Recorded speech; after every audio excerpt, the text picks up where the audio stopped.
Ladies and gents, boys and girls, happy Wednesday, happy hump day. Hope you're doing well. I'm Chris Phillips, host of the Daily Crow. Appreciate you guys tuning in. Wednesday, August the 25th, 2021. Appreciate you all tuning in. I see Travi, SEC Football Tube, Sean O'Brien, Rodney, Lindsey, Haler, Phil. What's going on? Appreciate y'all tuning in. 843-790-3377. That's 843-790-3377. Taking your questions, your comments, your calls as well. We have got a packed show here on a Wednesday edition of the Daily Crow. Also a very notable day, guys, here on this Wednesday, August the 25th.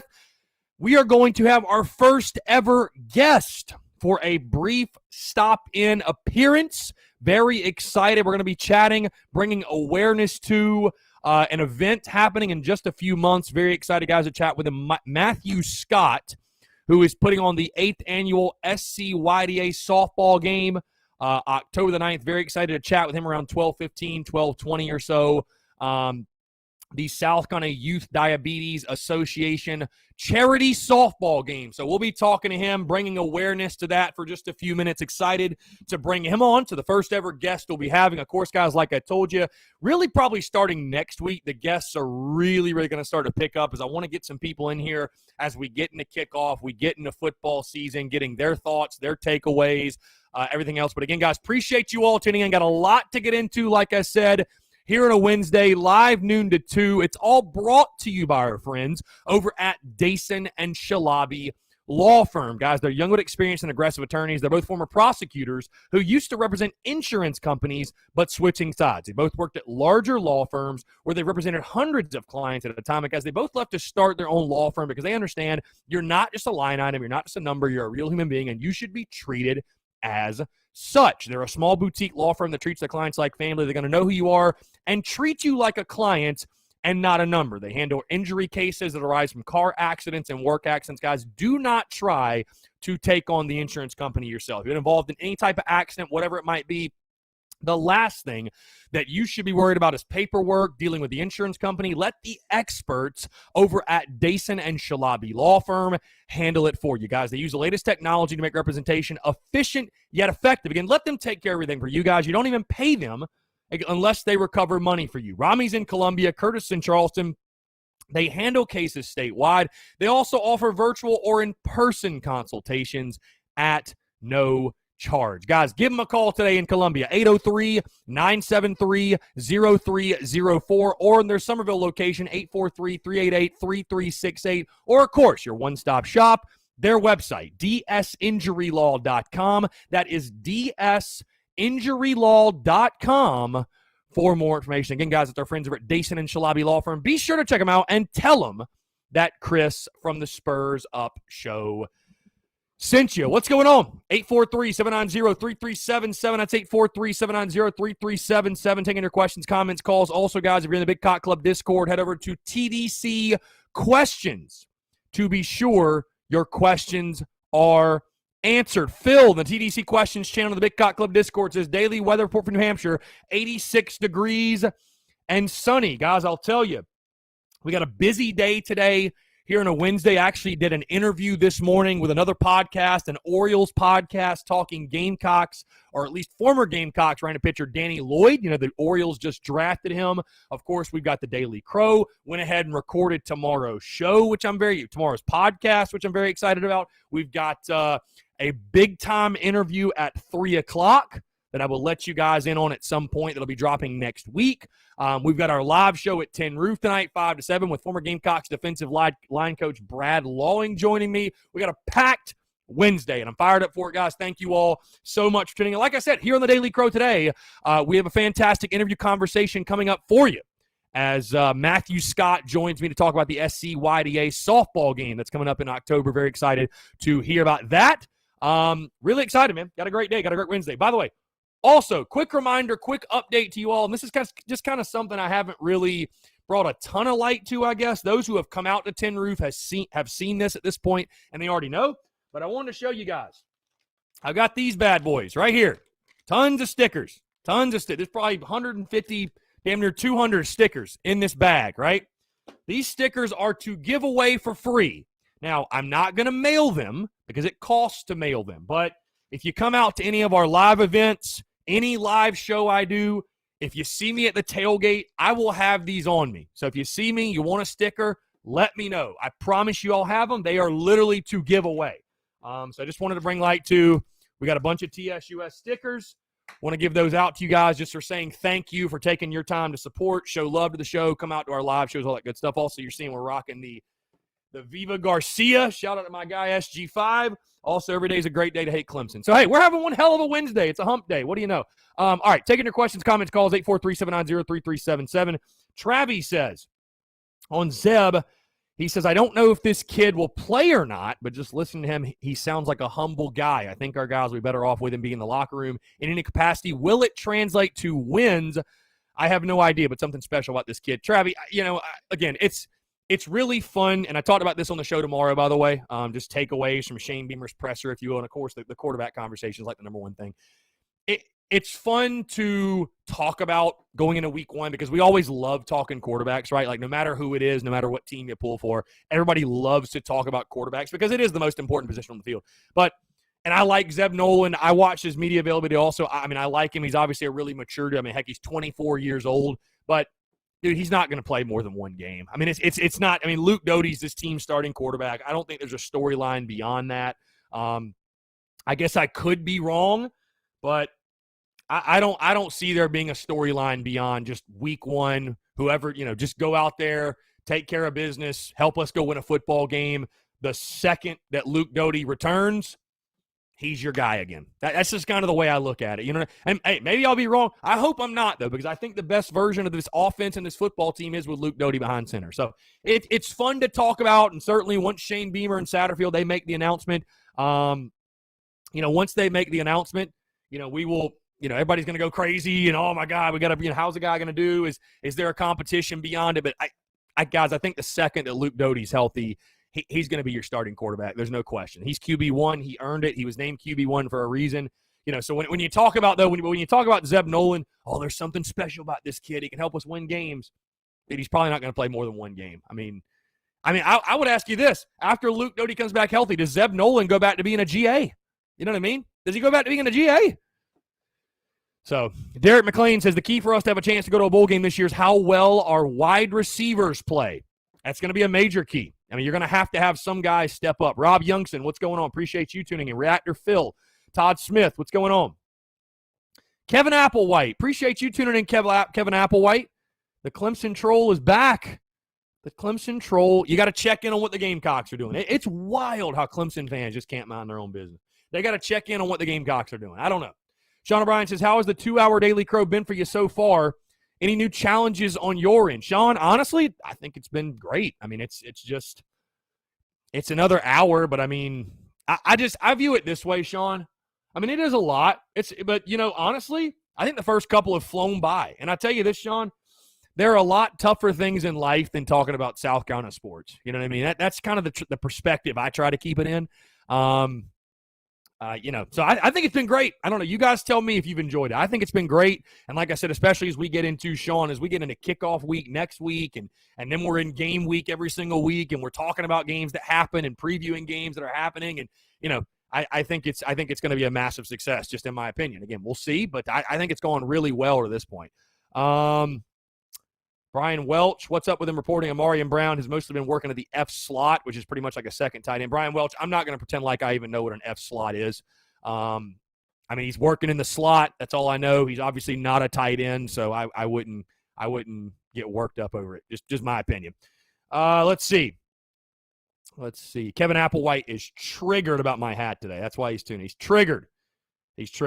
Taylor says, bro, it says a lot about those other two quarterbacks that they can't beat out a coach. I'll tell you this, Taylor, because a lot of people are going to have that take that, wow, your quarterback room must really be down bad if you're pulling a GA off the sidelines and you're having him compete with Jason Brown and Colton Gauthier. Here's what I think it is. I think Shane Beamer, and I talked about this again on tomorrow's podcast. It's going to drop, whatever. I think Shane Beamer and Marcus Satterfield both look at this team and this first game, right? And I think they say, okay, what do we need to do to make sure things run smoothly, right? Because hey, you guys know, we talked about it yesterday, right? Like, how many points do you need to win by to feel comfortable in the first game of the Shane Beamer era? The last thing they want, right, is for this to be a sloppy, just a game where your offense is totally out of sorts, and a true freshman, the lights are too bright, or a guy that comes from an FCS school, the lights are too bright, the speed of the game's too fast for him. I think that's the last thing they want. So they're looking at it as, okay, who is the guy we can hand the keys to the car to and he's not going to wreck it? Who is the guy we can put out there that, hey, he's not going to go out there and win the Heisman or be an all-SEC guy or do anything crazy. He's not going to go throw for 300, but he's going to smoothly operate the offense. Because, again, does it really matter if you beat EIU by 70 or 60 or 50 or 40 or 30? Not necessarily, but will we all agree the last thing you want in week one is for the offense to just completely sputter against a lesser opponent and you go out there and you go win 24-10? I mean, that's the last thing you want. So I think they just look at it as, okay, like, which guy do we feel most comfortable that can go out there and just run the offense? We're not even talking about make big plays or upside or, who projects better for the longevity of their career. We're not talking about that, guys. I think we are just simply talking about who can just go out there and run the offense. That's literally it. And I think they look at it and they say, okay, Zeb Nolan's a guy who literally helped draw up the playbook. He's a veteran. He's 24 years old. I mean, So I think that's really what it comes down to. I don't think it speaks to like, oh, Colton Gauthier has no talent. I mean, he's a true freshman that's never played in a college game, guys. I think that's what it more comes down to. Keith Malsberger in the TDC Questions channel, the Big Cock Club Discord, says, according to Beamer, Zeb's experience as far as knowledge of coverages, blocking schemes, and getting personnel in the right positions are key. More to playing quarterback than just handing off and dropping back and passing. 110%. 110%. I agree with you. Again, Colton Gauthier has never seen the type of defense as far as schematically that he's going to see. I don't care if it's Eastern Illinois, who it is. It's still a college defense. In high school, you probably see, when I was at Perry Orr's and Stephen Garcia's QB1 camp, you see a lot of, they talked about this. In high school, all you see is 4-3 and man. Like, you don't really see anything else. You see cover 3, cover 2, and man, and that's it. You don't see any exotic blitzes. You don't see twists. You don't see any of that. So Colton Gauthier has never seen that live bullets in a game. And Jason Brown, I don't know if at the FCS, or at least if he's seen it as much. Zeb Nolan has seen it. You know what I mean? So I think that's all it comes down to game one. What it comes down to game one. But guys, again, Luke Doty's your starting quarterback. This is a one-game thing. It's a one-game thing. Just go get the W. Go have a lot of fun. Go have a good night. All the guys are going to play. All these quarterbacks are going to play, in my opinion. There's no way that Zeb Nolan just goes the distance and he plays the entire game. There's no way that happens. All right, let's jump to the phone lines real quick.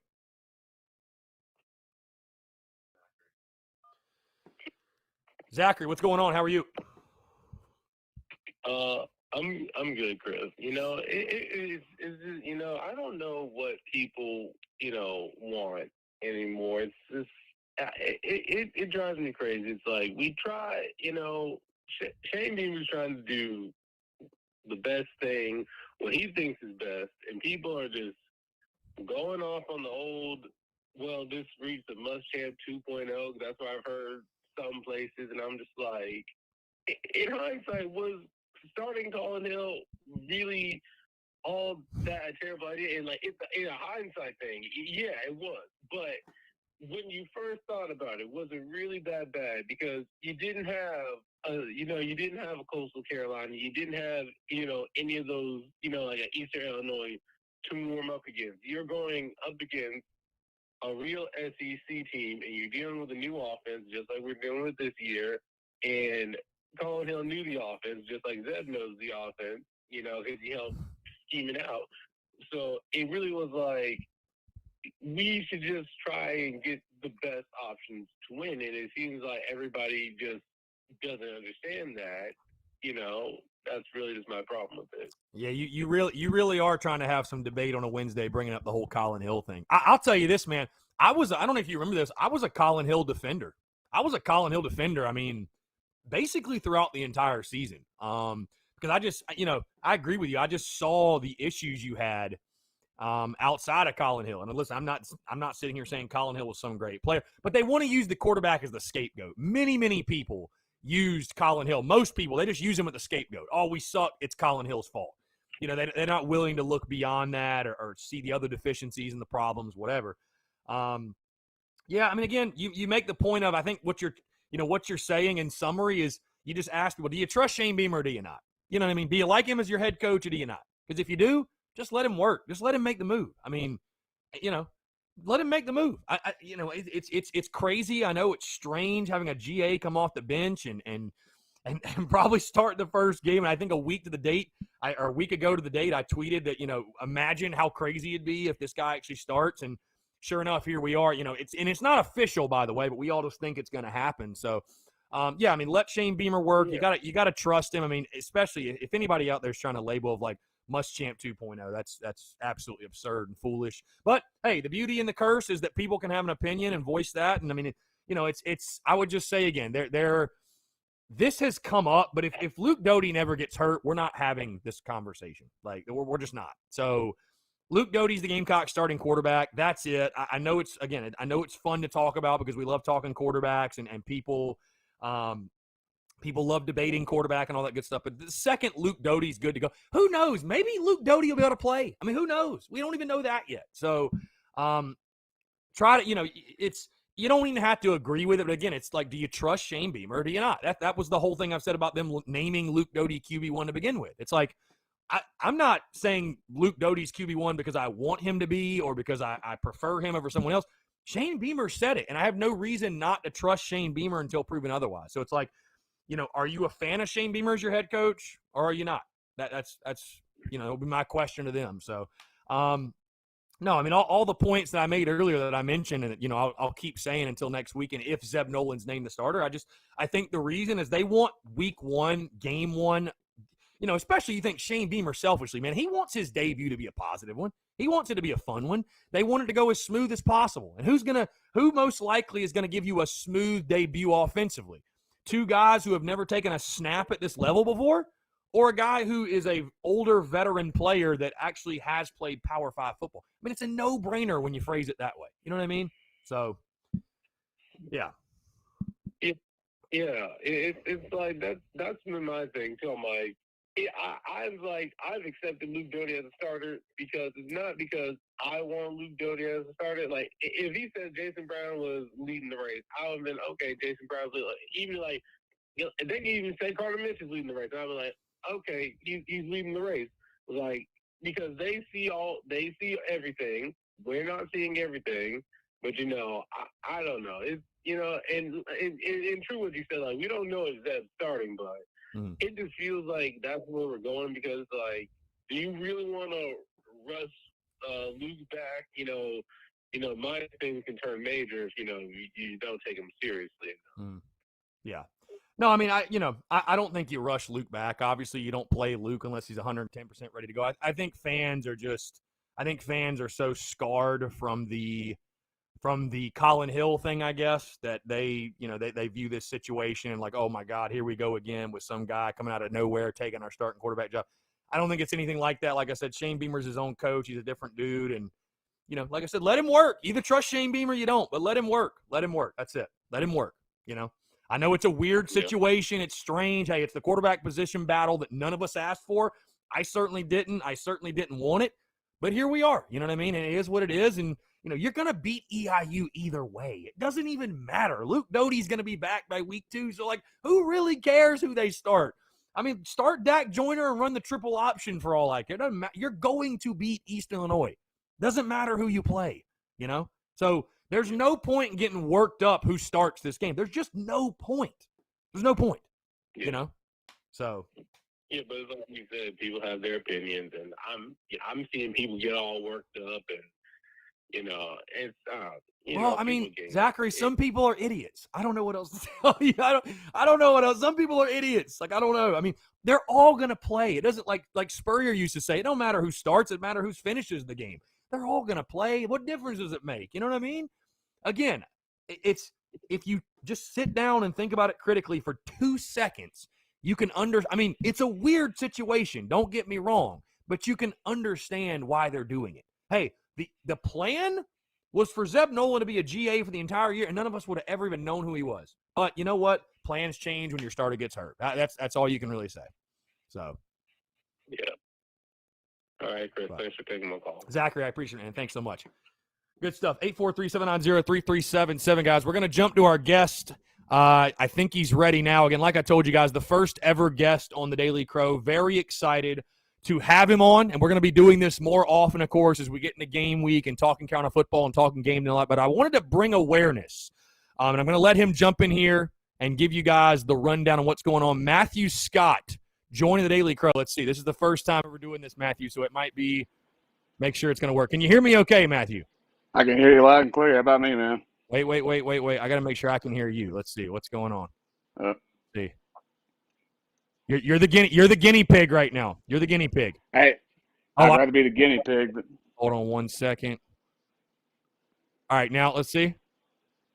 Can you hear me now? Yes, there we go. Okay, I had to change my audio output. See, I normally never have to do that because I've never had a guest on here. So here we go. So again, hey, first time for everything, man. There's a first time for everything, and like I said, you were the guinea pig. But again, sir, appreciate you taking the time to join us, my friend. Glad we're able to do this. Obviously, you guys, working with a great cause, of course, and I'm glad we're able to make this happen. But again, appreciate you taking the time. This is awesome. Definitely. I appreciate you letting me come on. I told you about a week or two ago, it's kind of like the bucket list for me to promote the event on some shows. I've heard nothing but good things about your show. I'm excited. It's going to be I'm glad to finally promote my platform on your show. Yeah, for sure. So October the 9th, the South Carolina Youth Diabetes Association charity softball game. Again, just kind of give people a rundown. I guess I'd love to hear how you got involved with that, why you're so passionate about it, if you will, the cause. But just give people sort of a rundown on the event as a whole. Of course, this isn't the first time. This isn't your first rodeo. It's the 8th annual SCYDA softball game. So I'd love to hear more about just the event as a whole, if you will. So the event as a whole, it'll be taking place on Saturday, October 9th. For those listening in Columbia, we'll be down at Columbia International University right off of Monticello. It's going to be a good turnout this year. We got some food trucks coming down. We got auction stuff up for grabs. All proceeds will go towards the South Carolina Youth Diabetes Association and their goal in helping kids with type 1 diabetes go to Camp Sweet Escape, the camp that's affiliated with us. And so, auction items, mystery ball raffle, where this is kind of a idea I've been trying to go for a while now. The mystery ball raffle is where you spend either $5, $10 on a random signed baseball, where you don't know who you get because I'm about to promote it. It's Gamecock Show. We got Marcus Lattimore, George Rogers, Alex English, whoever you can think of. We probably have it, or I will hopefully have it here soon. We'll have a Marcus Lattimore signed Gamecock football up for auction. A couple of wrestling figures by the Nature Boy Ric Flair up for auction as well. Some other events that will be taking place that day will be the men and women home run derby. There's two different home run derbies where in the men's derby you got three previous home run derby winners in Gage Henson, former Gamecock pitcher, Adam Westmoreland, who me and you have talked about plenty, Chris. He's looking to win another belt. And then lastly, the first ever home run derby winner is longtime MLB pitcher Kyle Farnsworth. To quote Farnsworth, he said, "I want my crown back." And I said, well, you got to go through everybody else, brother. And then some of the other things, you got the meet and greets, come out, meet the guys like Farnsworth, Westmoreland, Colby Holmes, whoever's scheduled to appear. They'll be signing autographs, shaking hands, respectively, in these COVID times. And then lastly, the celebrity softball game will take place around 2 o'clock, where Team Scott will look for its sixth victory this year. The guy who does it on the other side, Palmer Hudson, he's a good friend of mine. He was one of my coaches coming through high school and everything. He kind of tagged along with it, and the running gag is that sometimes I kind of load my teams up in the draft, but I tell them, I said, look, I just know how to draft better. I know how to scout better. So It's going to be a fun time, man. Yeah, for sure. Like I said, there's an obvious Gamecock connection when you have all those former Gamecocks, ball players, and just everybody that's going to be coming out and taking their hacks. Like I said, I know you and I have talked about Adam Westmoreland off the air, and I mean, I'll never forget 2008. I watched Adam Westmoreland in a home run derby in Georgetown. I mean, just send balls to the moon, and so I'm not shocked that he is the reigning champion. That is for sure. Well, in order, it goes Farnsworth, Benji Johnson. He's a former catcher at UNC in Chapel Hill. He played in the Braves organization. He's the only person to win the belt twice.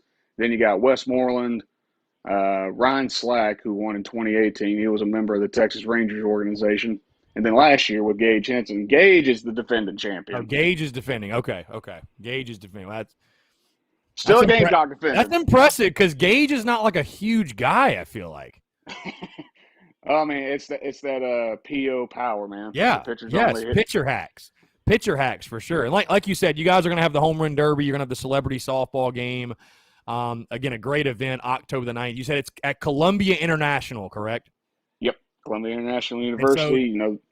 Those guys at CIU, Coach Jonathan Johnson, we talked about it last December. The planning has gone that far back, and those guys are excited. The players are excited. And hopefully, while those in Columbia are looking for some sports entertainment around them, come on down to CIU, and we'll give you your updates on South Carolina versus Tennessee that day. I know they're in Tennessee. If not, just follow Chris. I'm sure he'll be tweeting like a madman. Per usual. Per usual, yes, absolutely. So, yeah, like you said, you got the softball game, the home run derby, the auction, a lot of great things happening. And, again, it's just, definitely wanted to bring you on, man, like I said, and raise awareness. Youth Diabetes Association, because, again, at the end of the day, it's a great event, great time for fellowship and a lot of fun on the field, but obviously raising awareness, raise diabetes awareness and money to benefit the South Carolina Youth Diabetes Association is something great. I'll ask you, what inspired you initially, because I guess it was 2014 you guys had the idea. What inspired you to do so? Is there anybody, is there anybody directly that's affected, or what was the initial inspiration, if you will?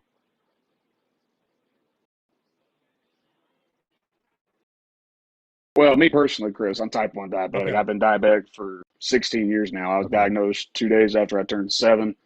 Growing up through, playing baseball in high school, I always kind of talked about, being this big time athlete, having my own charity event that raises, supports kids with type 1. And obviously, growing up, kind of getting through high school when it first came about, it's the strangest story, sort of, because here's how it came about. I was originally in Atlanta visiting a friend of mine pitched for the New York Mets. They were playing at the Braves. And on our way back home, we kind of stopped for some lunch, me, my family, and my mother, and the chairman of the Sky board, Dr. Chris Houck. And they were just talking about how they want to start this new organization, this camp on where a lot of the camps for these kids, they're usually a week long and overnight. And most of them, they might not be used to that going into their first time. And so this camp, we kind of shorten it down a little bit, less out of the week, but in that way everybody can kind of get used to the camp life, and that way they can, these kids can come together, how to learn how to take better care of their diabetes, things like that. And so all of a sudden the rising junior in me, I overhear them talking about trying to have an event that raises money, so these kids can go to camps for lower cost and, allow more kids to come for free. And I just literally turned and looked and said, let me run a softball game. I've always wanted to do it. Let me run with it. And surprisingly enough, they took me up on it. Looking back on, as a young kid in high school, I didn't think this would go 8 years later. Looking back on from everything, from the appearances, like coming on here, the live television, radio, the names from Farnsworth coming to play, Colby, Holmes, Westmoreland, and even and people supporting the organization. Like I know this is a Carolina thing, but guys like Dabo Sweeney, Elliott Fry. I'm kind of mixing it up here with the Gamecocks and Tigers. Hey, dude, hey, you're supporting a great cause, man. Whatever. You put that all to the side for a great cause Yeah. for sure. So, And it's to see the amount of athlete support, like names that you would never imagine. Kind of a little bit of a throwback here. Dale Murphy, for an example, longtime Braves outfielder. One time, my dad was helping me get an auction item through Dale Murphy, and he handed him over my business card, and Murphy says to my dad, "Oh yeah, I've heard about this ball game. Keep doing what you guys do." And wow. he called me up, and I literally said to my dad, "You're lying." I said, "There's no way that he heard of us." Yeah. But man, it's kind of like the old Field of Dreams expression. If you build it, they will come. And man, it's been built left and right. Looking back on these 8 years, last year, for an example, literally the week of, we had two fields fall through where one of them we were originally supposed to play and the other one didn't work out because of COVID. Right. And then one of the girls who was playing in the ball game, she was like, "Hey, call up my dad over at this local recreational facility where I've done some umpiring." And I was like, "All right, cool." They let us come up there and play when we did our first ever night game in event history. And for those who follow us, we will do another night game. Just don't know when. But last year, despite of COVID, we raised over $3,000, which sent 30 kids to camp this year. And basically, the good Lord willing, he saw it through, and he shined the light for a lot of people in the rough times when COVID was hot last year. Mm-hmm. And I never would have thought we would have that big of a turnout last year. I mean, it was a great turnout, but it's like you with everything kind of thrown in our way, we were just kind of surprised by it all, because that was one of our best years in a couple of years. Which, I mean, every year's a good year, but I always look at the numbers. I'm a marketing guy. I just finished up my bachelor's degree at Congrats. Thank you. And ironically, it's South Carolina. But it's being able to being diabetic for 16 years now. I never would have thought I'd have this opportunity to just kind of make an impact for people, because I've slowly started making impacts for kids, and I always say to myself, I never would have thought I'd be able to do this. And there's one quote I try to live by, and it's basically my inspiration for it, with this event. And Reggie Sanders, who a longtime MLB outfielder, South Carolina native, he did his own foundation for kids with autism here in the state. And he told me this, and I learned this little saying from him, and it goes, "Use your passion and your purpose to inspire others to use theirs." And I try my best to fulfill that, because I meet diabetics that they're brand new to this, because like last night, for example, somebody reached out to me saying, "Hey, there's this diabetic here in the area that brand new. They don't know if there's any diabetics in the area." I said, "Let me talk to them. I love to." And like I said, man, it's just the good Lord has put me in a good spot for making an impact, and I try to achieve that every year, every day. The planning with this event goes 24/7, 365, kind of like you with your show. I'm usually a night owl when it comes to auction items, players, things like that, because you never know who's going to hit up your phone. And I'm excited about this year over at CIU. There's more names coming. As the expression goes, it's subject to change. I mean, and that's nothing new, but there's hopefully a few big names I'm still working on that will follow through on their commitment. For sure. Matthew Scott, I love your passion, my friend. It's incredible. Thank you, man. And again, what you're doing is awesome.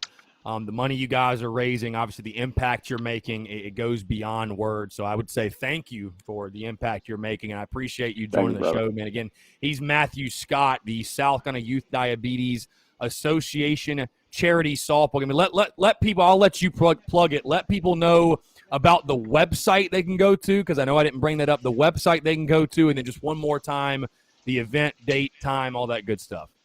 So the event and date, time, one more time, October 9th, Columbia International. Everything will start about 9 o'clock in the morning. We're going to try to let the kids come out and play some kickball. So if anybody's listening, hit us up. We'll get you set up for some kickball. And then everything else will be followed along. Those details come out here in the coming weeks. The Sky Softball Draft will take place over Labor Day weekend, so stay tuned on who goes number one. I'm trying to think of some other stuff. The websites, SKYDA.com, that's the organization website where you can learn more about what we're trying to do at SKYDA. SKYDAsoftball.com, you get to learn more about who's played in years past, who's sponsoring us, things like that, just kind of the origin story of SKYDA Softball. And then social medias, Facebook, SKYDA Softball Game. Twitter and Instagram is both the same name, SKYDA Softball G.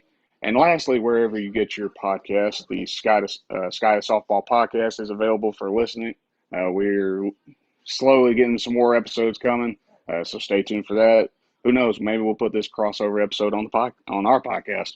Dude, would love that. I'll send you the audio if you want it, my man. You know that. I'll take it, man. Yeah, SKYDAsoftball.com. Like you said, a great event, a great purpose, a great cause.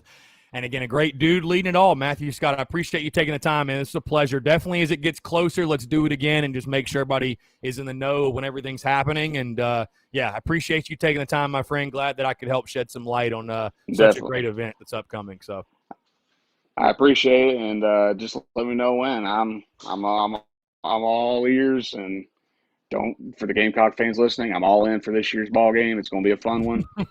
So stay tuned. Absolutely. Appreciate you, Matthew. Take care, my friend. Appreciate it, man. Great stuff. Great stuff. Appreciate Matthew taking the time. Really nice. First interview ever on the Daily Crow. I thought, guys, what better way to kick those off than bringing awareness to a great event. Appreciate Matthew Scott taking the time. And, guys, like I said, check it out, SKYDAsoftball.com for all the details of that game upcoming early October. Again, guys, we're taking your questions, comments, calls, 843-790-3377. That is 843-790-3377. We got Marcus Satterfield speaking to the media right now, actually, guys, talking about the quarterback position, everything going on, guys. Make sure you're submitting your questions. If you're in the Big Cock Club Discord, head over to TDC Questions to be sure your questions are answered there. Again, we're talking quarterbacks. We're talking Gamecocks football as we sit just 10 days away from kickoff. Jeremy Gauntz, appreciate you tuning in. Thank you so much.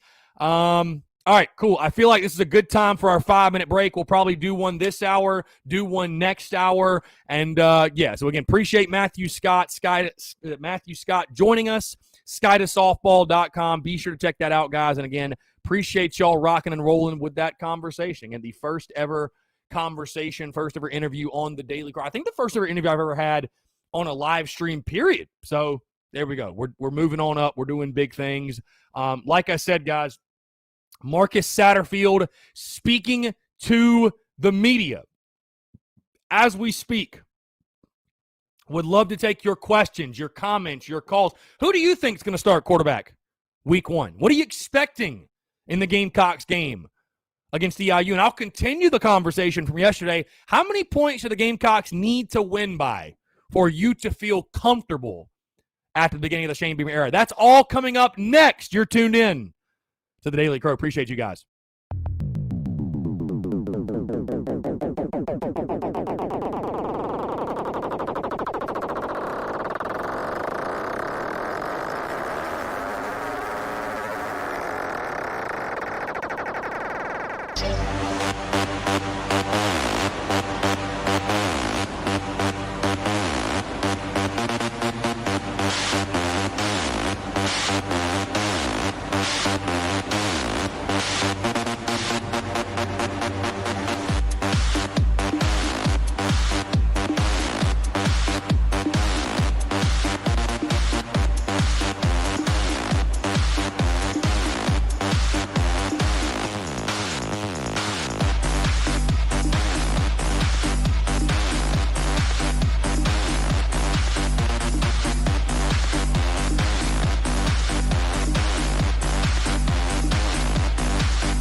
All right, what's up, guys? We are back. Appreciate you all tuning to the Daily Crow. Wednesday, August the 25th, 2021. Taking your questions, comments, calls, 843-790-3377. If that's your first time seeing the break, if you will, for the 2-hour Daily Crow, there you go. We'll probably run that 2 or 3 times per 2-hour show, just depending on, our interviews or what's going on that day or just however I'm feeling. Hey, there might be some days we just roll through it for 2 hours, but we do have that break. Yes, as Sean O'Brien says, potty time. I was able to go use the bathroom. So that's the great thing, right? That's the great thing. But again, appreciate you all tuning in, taking your questions, your comments, your calls, 843-790-3377. That is 843-790-3377. Guys, Marcus Satterfield right now speaking with the media, talking quarterbacks, talking Gamecocks offense, talking everything. Let's see. I'm pulling up the comments now. I don't think this is being streamed live. I'm damn near positive it's not. Because if it was, we would have it on and we would know. Yes, no, it is not. It is not. Let's see. It does look like, though, Shane Beamer. So Shane Beamer, it looks like, will speak to the media on Tuesdays at 1:15. It looks like that's going to be his media availability, as they've already got it scheduled on the Gamecocks YouTube page for next Tuesday, August the 31st at 1:15. So it looks like every single Tuesday we will be watching Shane Beamer's media availability together. But again, guys, I want to take your questions, comments, calls. It's all about you guys. 843-790-3377. You can call that number, text that number, leave your questions in the chat, whatever it is. Rob Youngson informed me on the Y slot. Let's see. Or excuse me, the F slot. The F slot's where the tight end will flex out. He is there for change of pace, whether they want a big possession, EJ, or a speedster Brown. I mean, I got you. Okay. Well, I'm glad you let me know. Like I said, I don't think we should look at it as like, oh my God, is Amarian Brown playing tight end? Like, dude, I just want Amarian Brown on the field, because I've been predicting he's going to be wide receiver 1. So I'm going to like a complete idiot if he doesn't even play. Sean O'Brien, Beamer and Satterfield pulling Zeb into the mix isn't something to worry about. I have confidence they know what they're doing in terms of producing and creating competition within the quarterback room. And somebody made this point too. I think it was, Keith Malsberger in the TDC Questions channel of the Big Cock Club Discord. He says, according to Beamer, Zeb's experience as far as knowledge of coverages, blocking schemes, and getting personnel in the right positions are key, more to playing quarterback than just handing off and dropping back and passing. He also says Brown and Colton had their best week of practice. Zeb has made them pick up their game. And I think that's the best takeaway from this all. It sounds like everybody's had to elevate their game because there's been a new quarterback brought in the mix. So anything you can do, hey, guys, iron sharpens iron, right? Iron sharpens iron. Anything you can do to raise the level of everyone around you, that is only a positive for your football team. It doesn't matter who it is. Lance Player, what's up, man? He says, what's up, Killer? Getting ready to head to New Orleans. Bush lattes all weekend. My goodness. Bush lattes will be flowing. RIP all Bush lattes in New Orleans. That's for sure. Let's see. Taking your questions, comments, calls. Taylor says, is the chicken curse real? No. My guy tuned in. Justin, what's up, my guy? What's up, my guy? Phil says, Reactor Phil. Where the F all these Phils coming from? Clone Phils everywhere. Maybe Phil's just a popular name. Do you ever think about that, Phil? I don't know. But there are a lot of Phils. A lot of clone Phils. Muschamp hacker Phils. Travis Ford, why the freak out over Nolan? Not like he will have beaten out Tannehill to get the start. Doty has virtually zero experience. Gauthier is a freshman. And Brown is a D3 transfer. Well, and I mean, you are right. You don't say anything that's not invalid. Yeah, I mean, I think our quarterback room is questionable right now. There's no doubt. Even with Luke Doty, I like Luke Doty's upside and everything he brings to the table, but even Luke Doty's a question mark. Sean O'Brien, iron sharpens iron. Indeed it does. Tim Woodward, offensive line should be a good surprise. Having to face our awesome defensive line daily will make them so much better. Yeah, Tim, I think the Gamecocks' offensive line will be a strength. I mean, anytime you bring back an offensive line that paved the way for a 1,000-yard rusher and what Kevin Harris did, and I said this before when I talked offensive line a couple of weeks ago, I think the offensive line, the statistics, the sack numbers were terrible last year. They gave like 27 sacks, like terrible.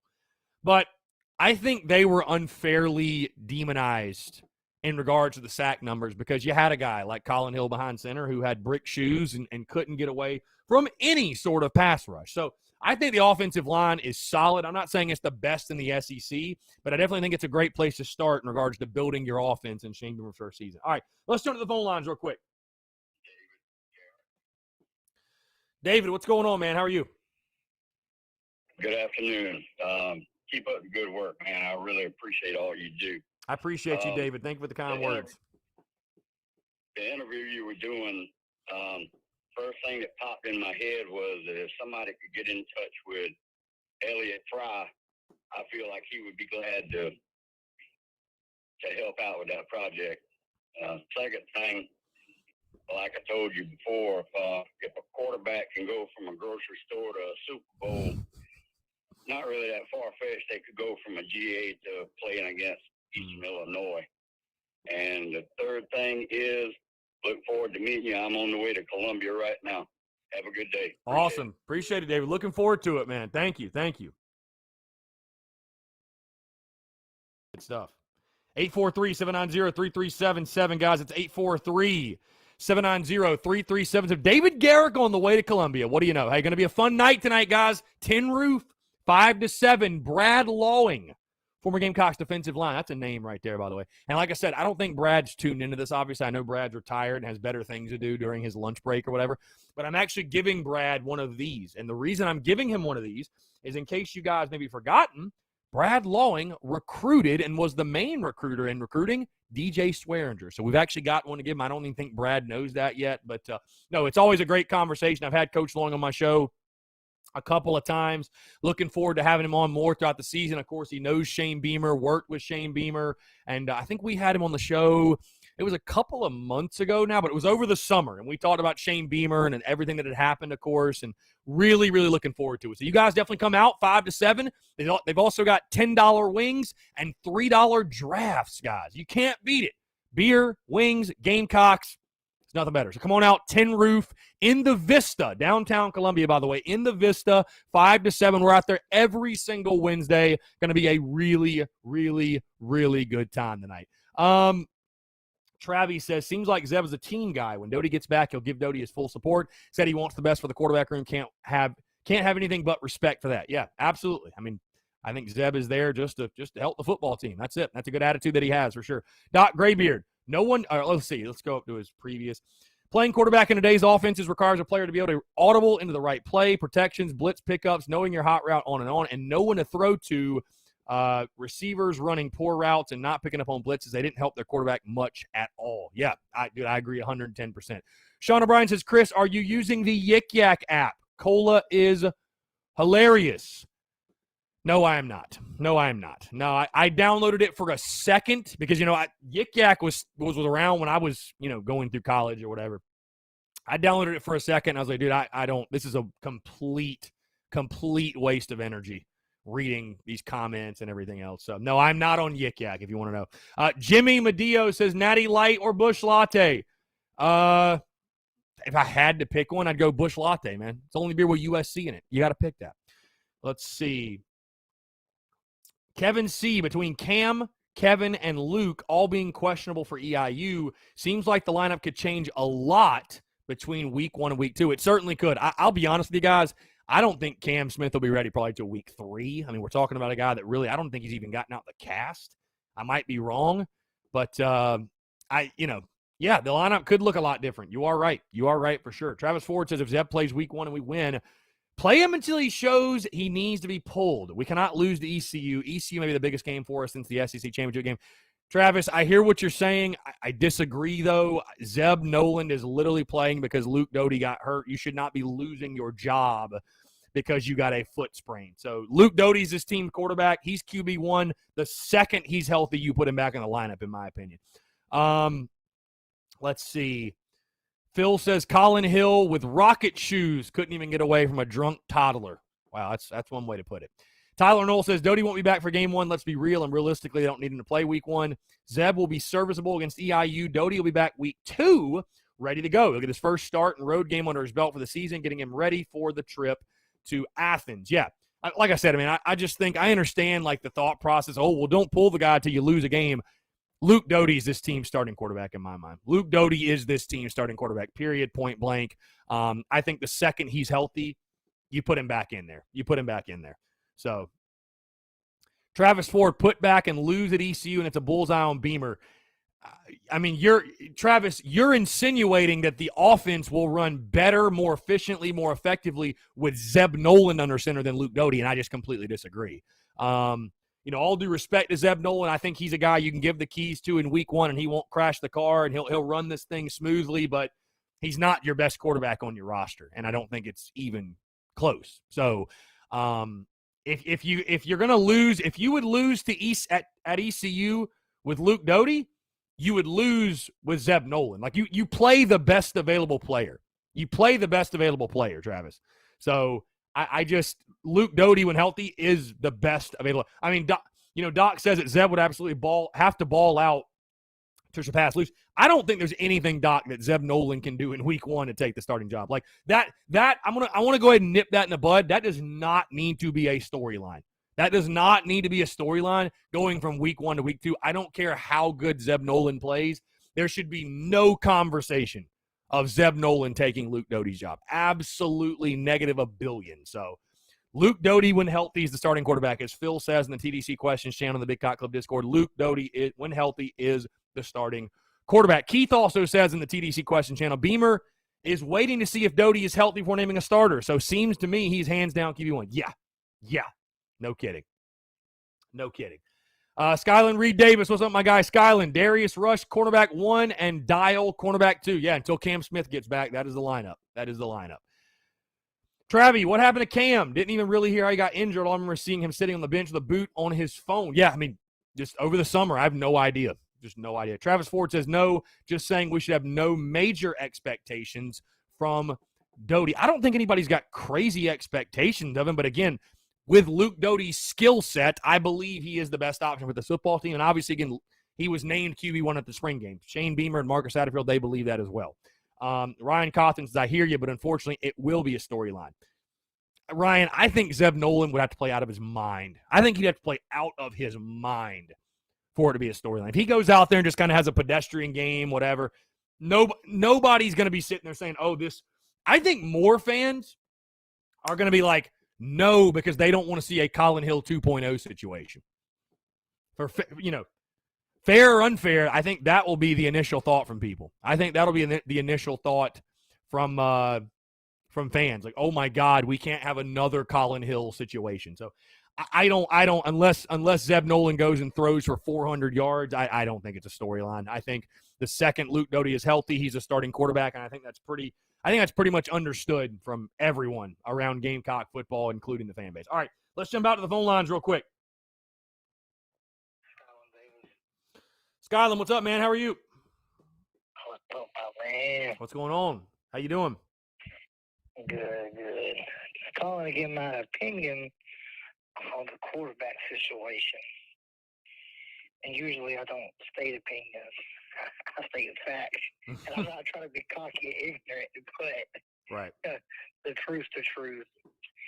For the people who think Zev will start over Luke Doty, I don't see their valid point. I just think week 1, Zev's going to get the ball. I'm just, the way they talk about Zev and the way, Marcus doesn't like Jason throwing motion and Colton Gapier's behind Connor Jordan and the way they talk about Zev, there's no doubt in my mind Zev starts week 1. Yeah.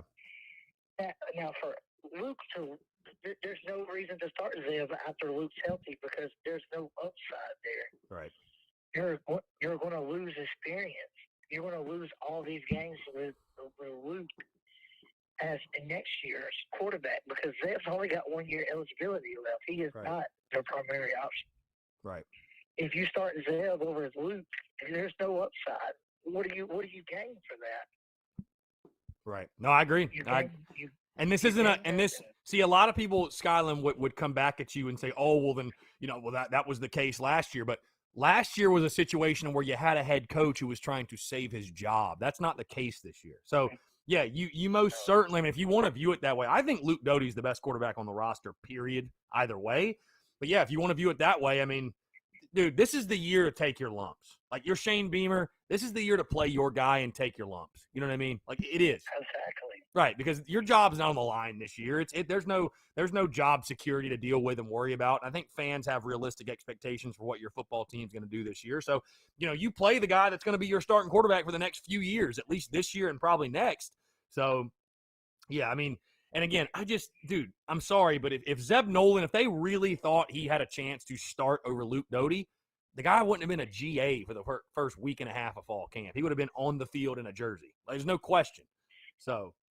And another thing is, people gotta quit preparing Luke Doty to Colonel Shaw. Luke Doty is not going to go out there and throw like Colonel Shaw's thrown the ball in the previous years. Yes, Luke Doty's fast. He is very athletic. But this team is not going to beat you with Luke Doty's arm. Right. And it's just not going to happen. This team is built to be set up to win by whipping you on the running game. Mm-hmm. It's going to be 70-30, in my opinion. We're going to run the ball 70%.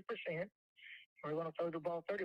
You just can't expect to win with Luke Doty going out here throwing 30 to 40 passes a game. Right. No, that's a recipe for disaster, man. Like I told you, I think in any game where South Carolina throws the ball more than 30 times, they'll lose every one of them. They're just not built to do so. Until you see some consistent options on the outside really step up and your tight ends become a huge part, and you're just not built to win that way. You're just not. So maybe I'll be proven wrong. I'd love to. I don't give a damn if we throw it 100 times as long as we win. But you gotta look at this team and the strengths, the weaknesses, and right now, I mean, it's a no-brainer that the strength of this team is going to be running the football, and I think they need to do that early and often to really have a chance. So.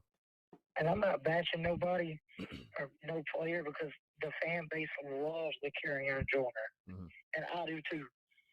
But if he was brought here to play quarterback, now he's a wide receiver.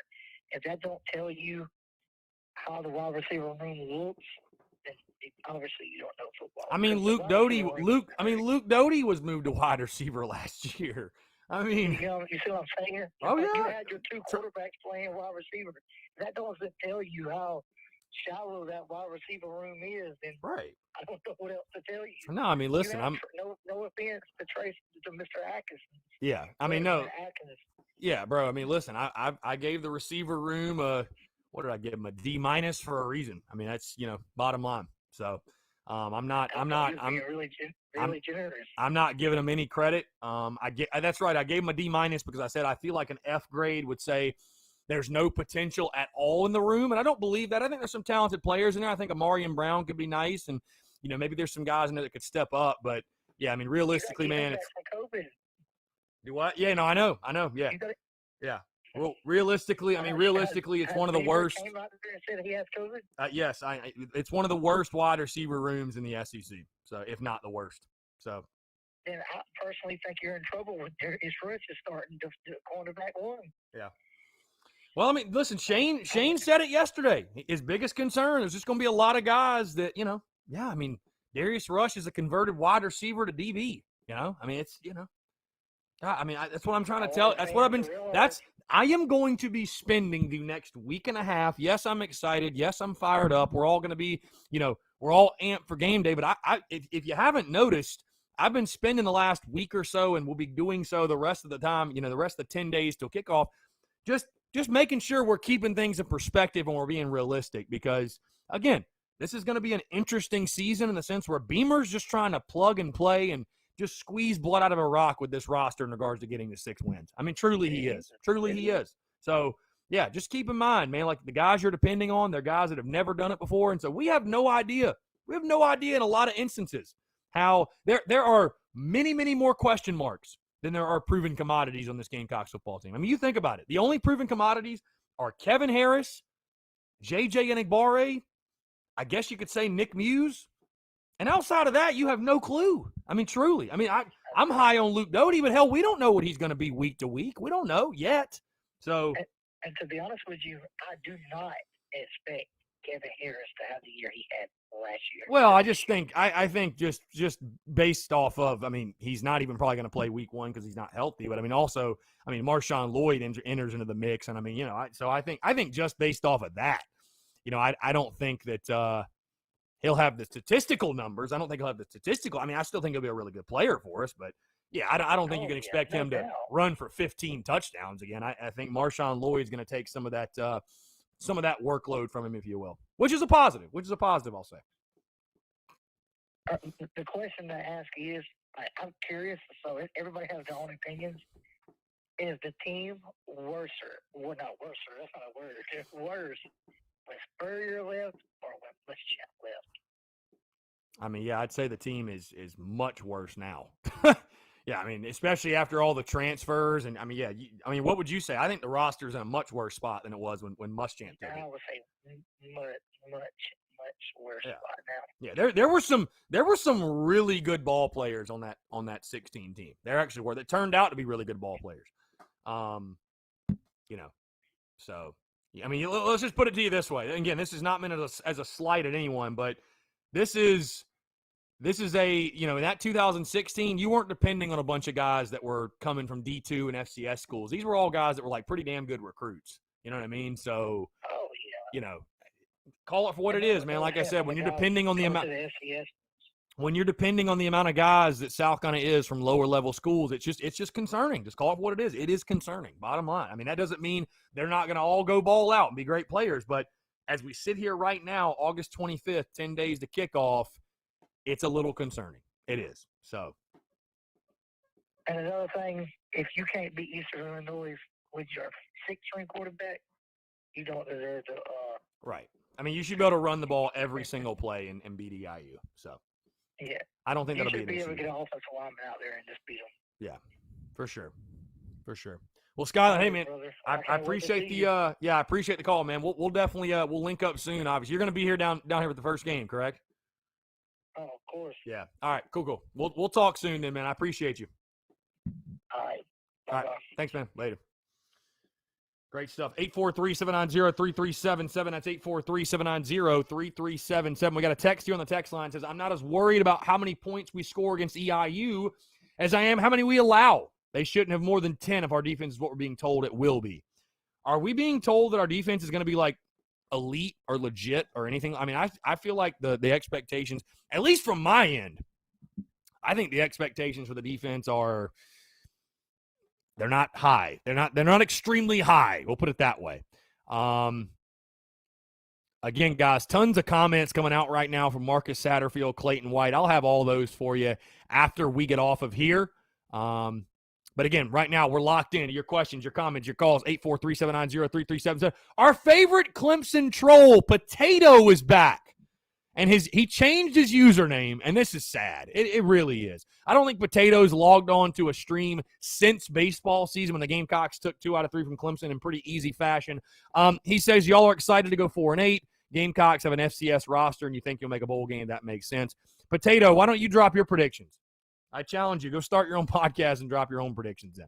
Our favorite Clemson troll, Potato. My goodness. The baked potato has entered the chat. The baked potato has entered the chat. Let's see. This guy clearly hates Zeb Nolan. Then again, Gamecock fans do hate their players. What are you talking? See, Potato, that's what I don't like. I love some good back and forth rivalry banter, but Potato doesn't even make sense. The guy doesn't even make sense. Let's see. Ryan Cawthon, they should play the best quarterback at the time. If that is Doty, then so be it. Absolutely. Again, you play the best guy that's available, Luke Doty, when he's healthy, and that's who it is. Tyler Knoll, that's another thing. Everyone who says Luke Doty can't throw the ball is the worst take of the year. Luke is more than a capable passer. Getting consistent wide receiver play is more important. Luke is just fine. Travis says Doty is a better arm than what people want to give credit. He wouldn't have been in the Elite 11 camp. I agree. I agree with you 110%. 110%. Let's see. Travis Ford, Doty has 4 games experience, Tyler Knoll, in a stupid offense. He is barely more than a freshman himself. Beating him out for a starting role should not shock anyone. Travis, again, you have to think also what type of offense you're going to run, the strengths, the weaknesses of your football team offensively. And also, Luke Doty was a top 100 recruit. Like, why do we forget that? So, hey, you're going to kind of have to roll the dice with somebody. Hey, you're right, Travis Ford. It shouldn't shock you who wins the quarterback job. But Travis Ford, hate to break it to you, Luke Doty won the quarterback job. Fair and square. So you are obviously pulling for someone else to win the job. If you're that upset and your feathers are that ruffled that somebody else is the starting quarterback. Jimmy, are you going to watch Eastern Illinois this week? I did see they play at 6 o'clock Saturday night, ESPN Plus. I might cut it on. I mean, I can't promise anything. You know, I mean, it's the freaking EIU game. I don't know. I'll probably cut it on, though, at some point. Bad Brad 757 from Twitch. Shout out Bad Brad. He says, only a true tater would get on a Gamecocks pod just to troll rent-free. Rent-free. Travis Ford, so was Connor Mitch. We don't even need to get in the Connor Mitch conversation, Travis. We just don't. We just don't. Guy was a bust. He got hurt. It is what it is. Let's see. Taking your questions, comments, calls, 843-790-3377. Phil says in the TDC question channel, says, Muschamp dropped off those milk crates at the football dorms. Hashtag tinfoil hat. Tinfoil hat. Yep, I'm sure it was Muschamp. Just blame Muschamp. No matter what, blame Muschamp. That's it. That's the easy way to go about life. Blame Muschamp. Let's see. Again, guys, Marcus Satterfield, Clayton White. Speaking to the media, we will have those comments up in just a little bit. Tyler Knoll said, Chris, he's probably a Ryan Helinski homer. Guy got beat out again at Northwestern. Maybe Colin was just that much better than Ryan. Yeah, I mean, people just can't wrap their head around that. Maybe Ryan Helinski just didn't do what he needed to win the starting job. Travis Ford, I'm not upset at all. I just said give Zeb a chance to ride until he should not. We want to lock in on Doty as a local kid because he has no experience and is anything but proven. I think the position's totally up for grabs. Again, Travis, but it's not. It's not when you name QB1 immediately following the spring game. It's not. I mean, I hear what you're saying, Travis. I'm not like your take is. I understand your take, but Zeb Nolan is not coming off the bench because they were upset with Doty's play or they thought he could realistically challenge. He's coming off the bench to just help in the situation. But Luke Doty's QB1, bottom line. All right, let's jump back to the phone lines. Phil, what's up? Appreciate you calling in. What's going on? Not much, my brother. How you doing?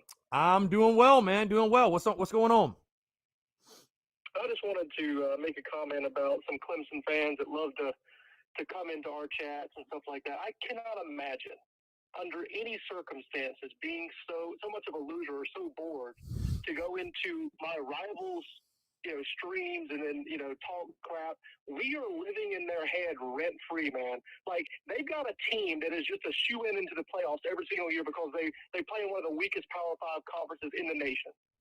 But yet, when they're so high and mighty, they absolutely have to check in with us where we are and make fun of us. It is incredible. I imagine if the shoe was on the different foot there's no way that I would ever in my entire life go into Clem Sucks' chat and try to spike the ball on us and say how great we are as Gamecock fans and how great our program is and how terrible the opposition is.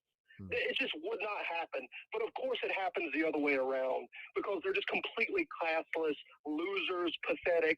And then, again, they're so insecure that they cannot just accept and be happy with their own success. They have to come into our world and stomp on us. It's just really pathetic, and it's just sad is what it is.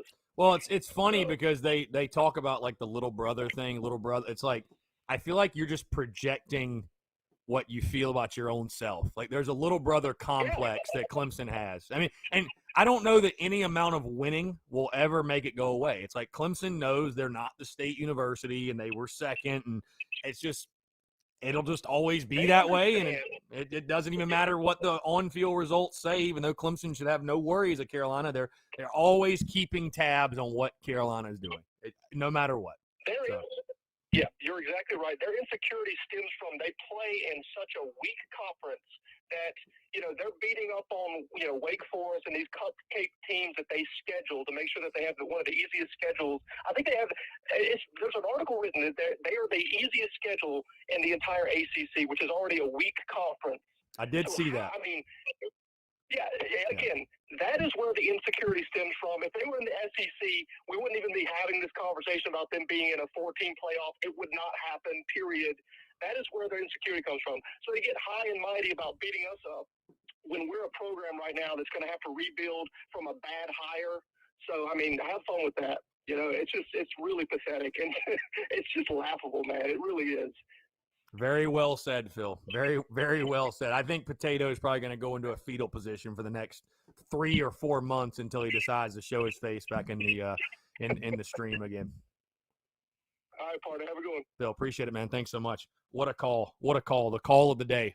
The call of the day coming from our local Daily Crower himself, Phil Harris. What a call. Incredible. Potato. R.I.P. Potato. What a time. Potato went from a potato to a mashed potatoes. Baked potato.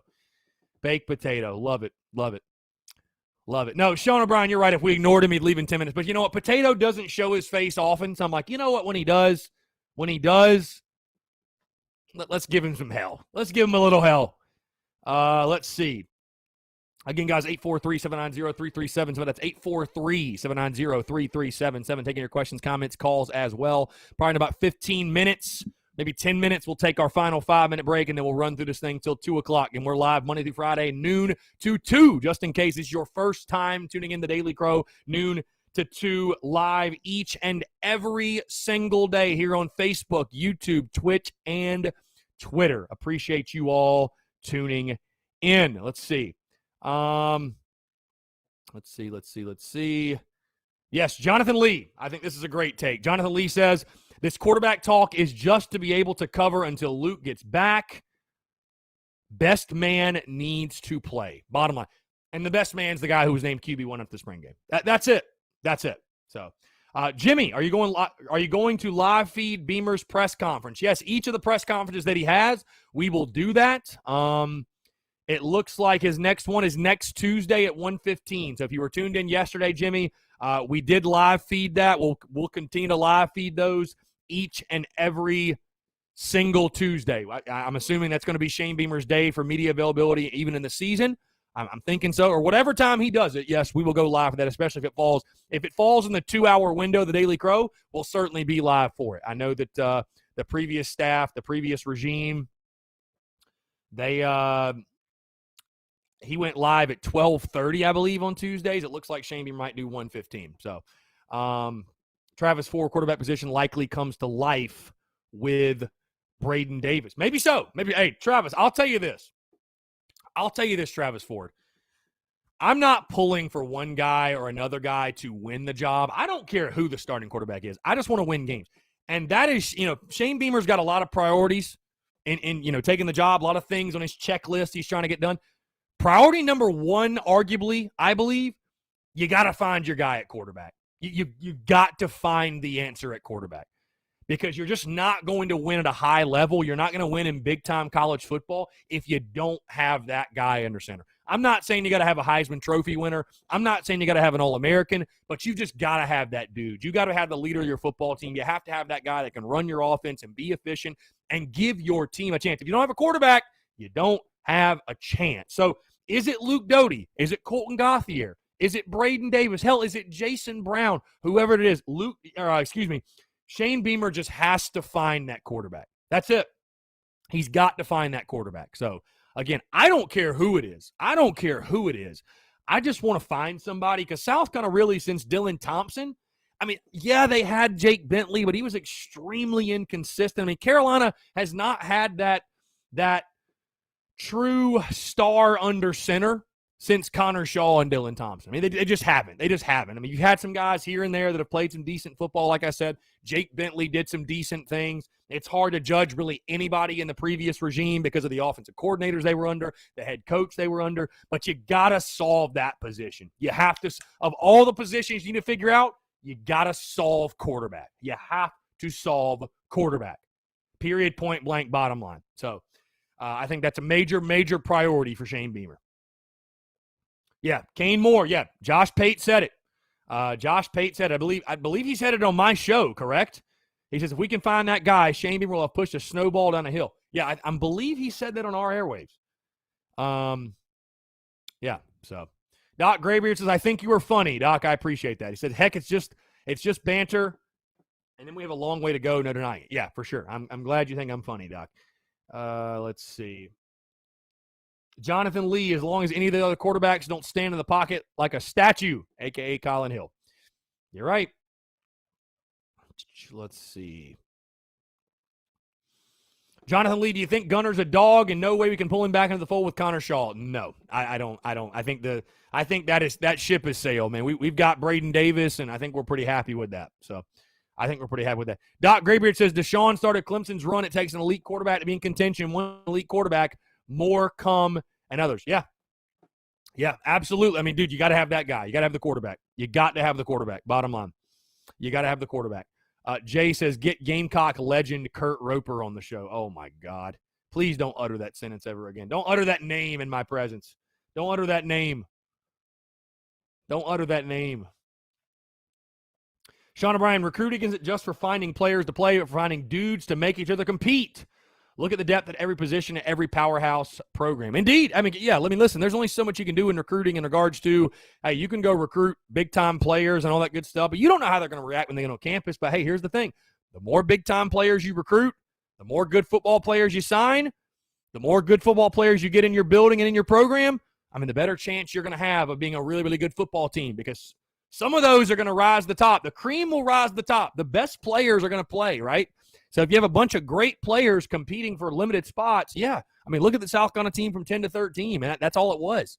Iron sharpens iron, truly. It truly does. Iron sharpens iron. That's not just a saying. That's a real thing. That's a real thing. I think, guys, 1:25, we'll take our last 5-minute break on this Wednesday here. Again, guys, like I said, podcast will drop tomorrow. We're live at 10 Roof tonight in the Vista, 5 to 7. Brad Lawing will be joining me.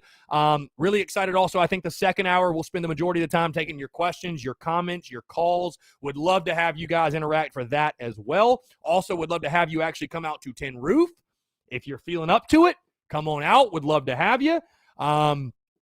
Podcast will drop tomorrow. We've got Carolina Calls with Shane Beamer tomorrow night from Backstreets. I don't know that I'll actually be there this time. Got to help out with the family with some stuff.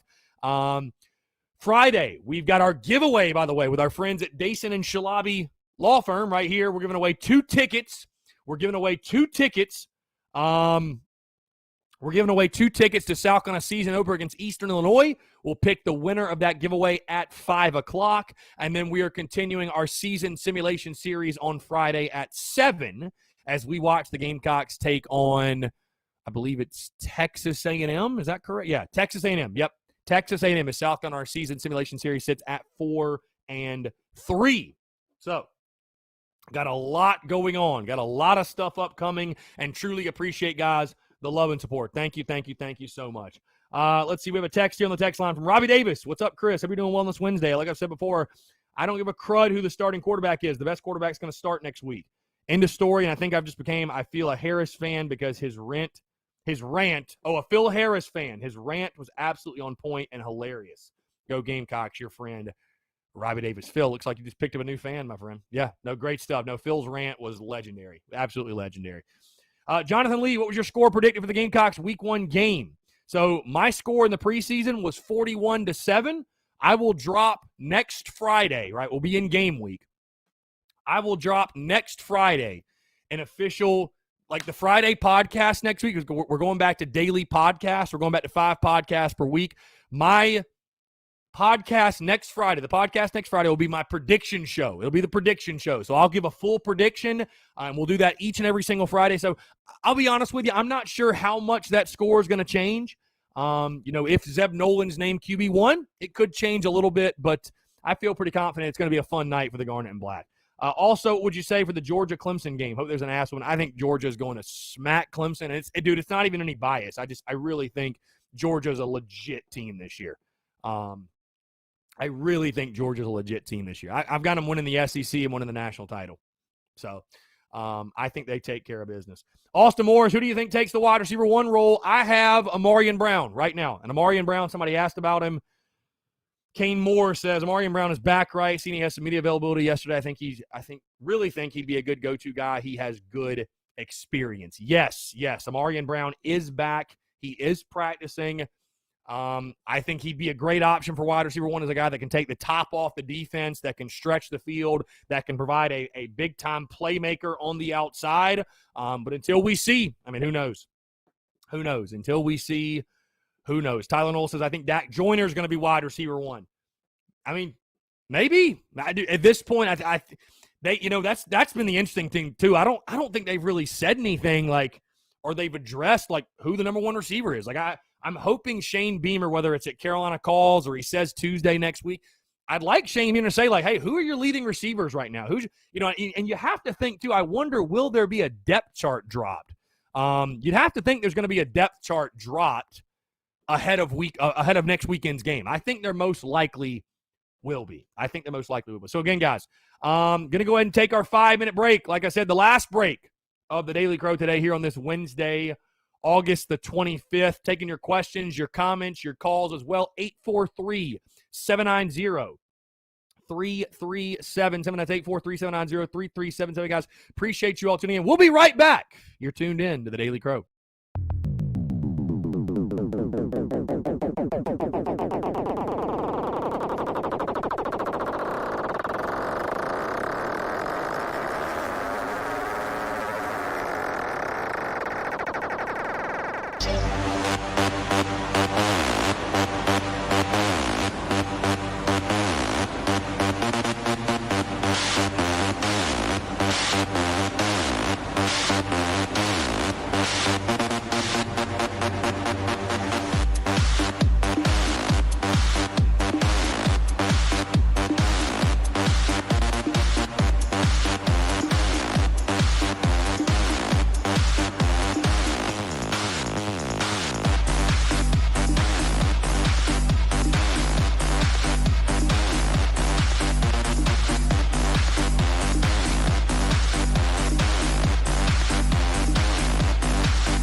All right, what's up, folks? We're back. What's going on? 843-790-3377. That's 843-790-3377. Taking your questions, your comments, your calls as well. We're here in our final segment, 30 minutes or so left in the Daily Crow today. Appreciate you all tuning in, guys. Thank you all so much for the continued love and support, man. Things are rocking and rolling right now as we sit now just 10 days away from the beginning of the Shane Beamer era. Very much so looking forward to it. And again, I just want to say thank you to you all for your continued love and support, for you guys tuning in, for being interactive, asking questions, calling in as well. Again, this is why I expanded the Daily Crow to 2 hours instead of the normal 1 hour, because you know what? The love, support, everything else has been incredible. And I know as we get in the season, you guys are going to have a lot to say. And I love to hear it. Again, 843-790-3377. That's 843-790-3377. Let's see. Jonathan Lee, the thing is we will have 2 to 3 wide receivers on the field, so who cares who gets wide receiver 1? Well, Jonathan, I think it is important. I think it's very important. Just like having an RB1's important, right? I mean, even if you have a lot of great players, you need to know in crunch time who you're going to, Jonathan. You do. So, no, I know you're going to have multiple receivers on the field, but you need to know who wide receiver 1 is. That's very, very important. There's no question. I think you need to know. You need to know when times get tough. Hey, we need a big third down conversion. Who am I going to? Who's my go-to guy, right? They're not all built equal. Let's not try to pretend like they're all built equal. You need a number 1 guy. You need someone to at some point separate themselves. You do. Let's see. Jonathan Lee says the thing I hope to see is 2 tight ends on the field and 2 running back formations. Hit them with the best players on the field. I'd also like to see DK5 or Dak Joyner come in on some wildcat plays. We got to get the ball in his hands and also give teams something to worry about. 7-5 is my prediction for the year. I mean, Jonathan, we've definitely got to be creative offensively. 7-5 is a fair prediction. I'm locked in at 6-6. I think some things would most certainly have to pan out for South Carolina to get to 7-5. I think some players we're talking about would have to pan out and be really good football players. But, hey, 7-5, I hear you. Who are your 5 losses? That's what I would say. Who are your 5 losses? So I think any prediction between 5-7 and 7-5 is a fair one. I think it's a fair one. Again, gun to head, would I say what's more likely, 5-7 or 7-5? I'd say 5-7. I think it's more likely that there are more question marks that we are not giving credit to. And again, I think it's because Gamecock fans are so diehard and so loyal and so excited. I think people are letting their emotion overshadow the reality of the football team, which is we do have question marks all over the place.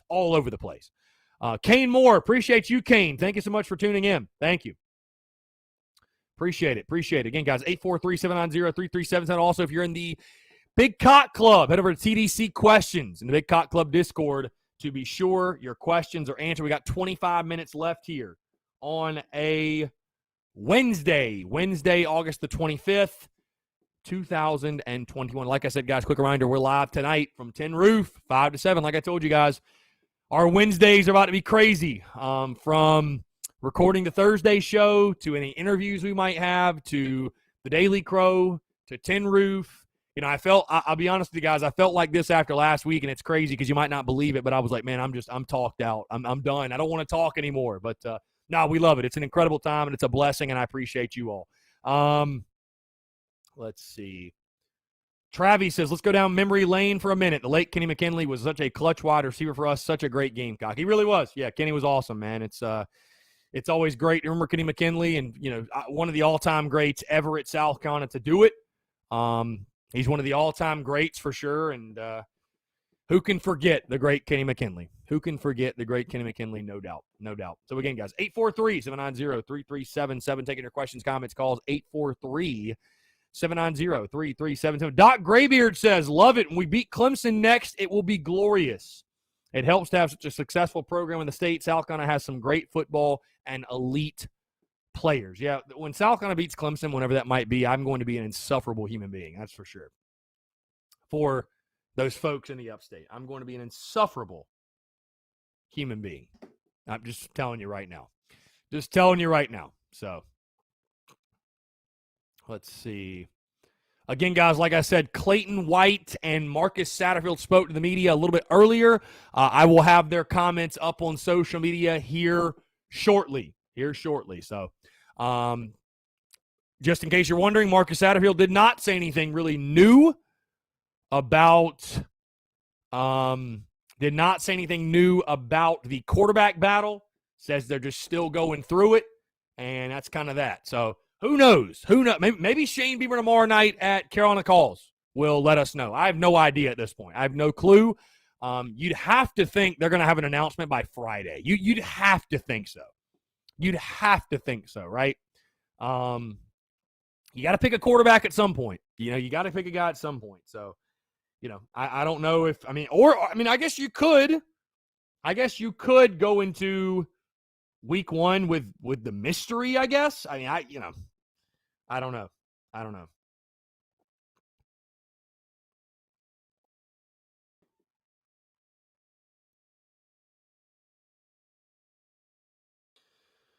Again, guys, 843-790-3377. That's 843-790-3377.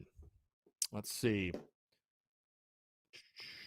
Jonathan Lee says he's got Georgia, A&M, Clemson, Missouri, and either Kentucky or Florida as losses. We will get one of the home game wins. Should beat ECU, Troy, EIU, Vandy, Tennessee, and Auburn.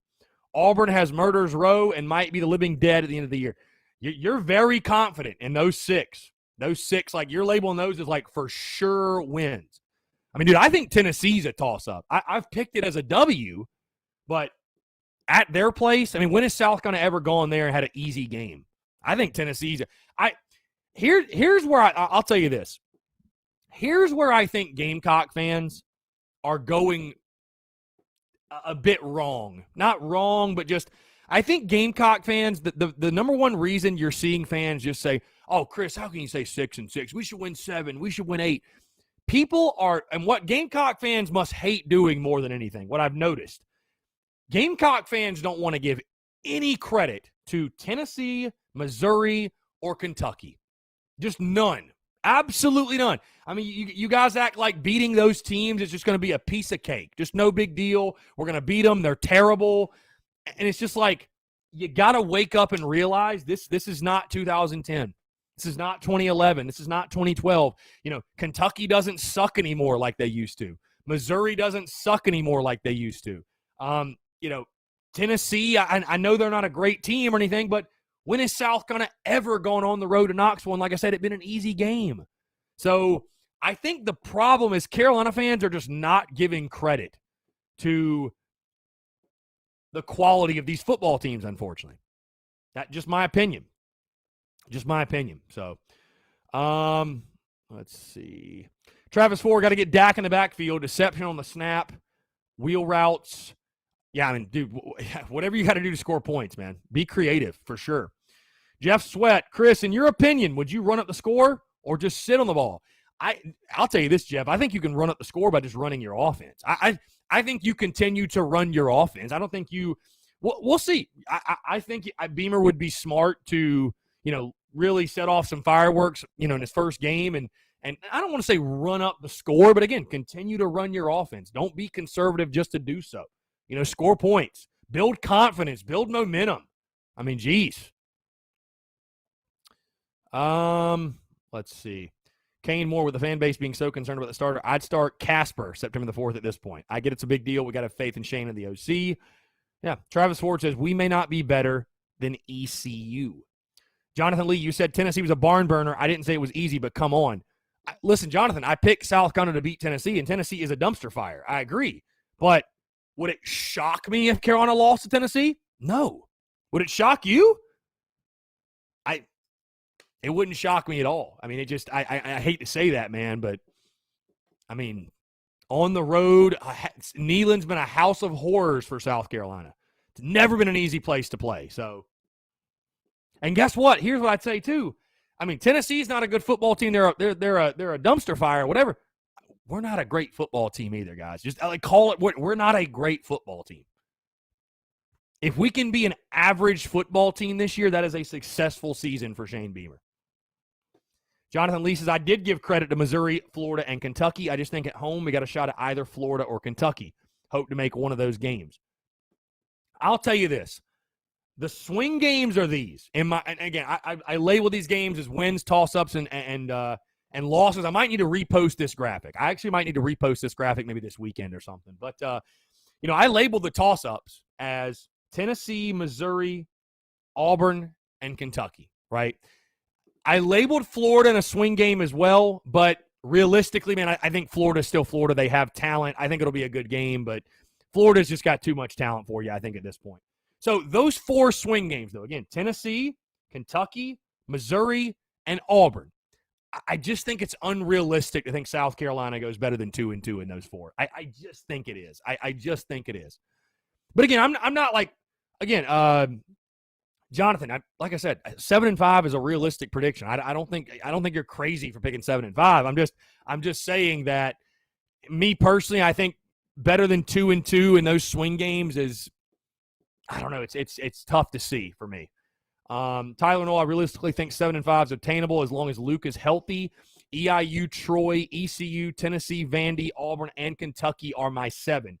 The real chance of an upset, in my opinion, is the Florida game at home this year, but 6-6 should be the expectation for Beamer's first year. Well, I agree with you there, for sure. For sure.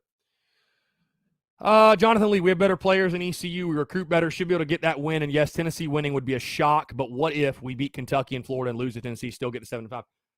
Again, I just, I don't think Tennessee's very good, but I would not be shocked at all if South Carolina. Really, we're talking about the Gamecocks, Jonathan. We're talking about the Gamecocks in Shane Beamer's first year. It wouldn't shock me at all.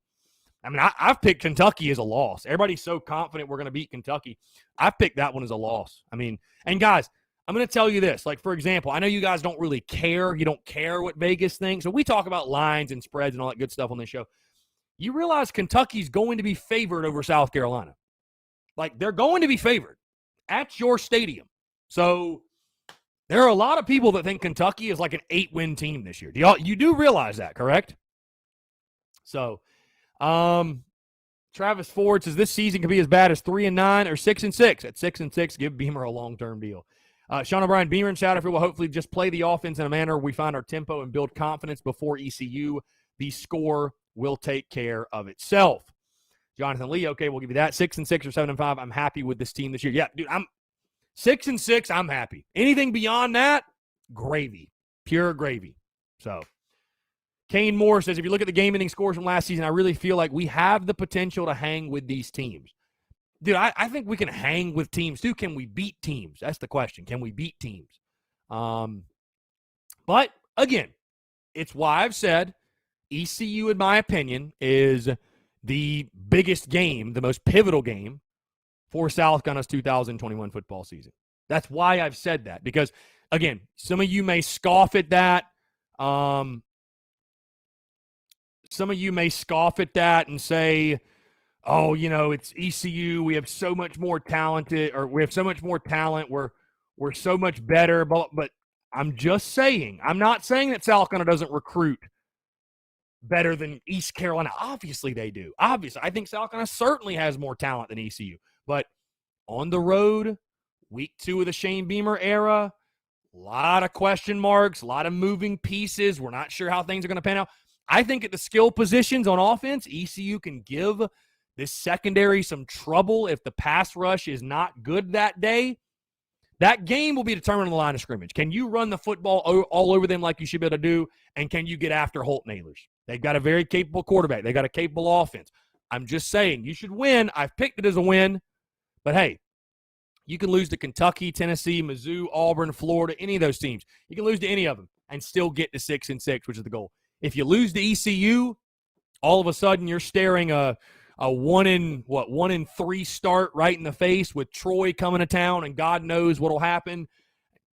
I think you're fighting to get to 4 wins there. I think you are. I think you're all of a sudden that Vegas total that seems so absurd, all of a sudden it comes into play. So,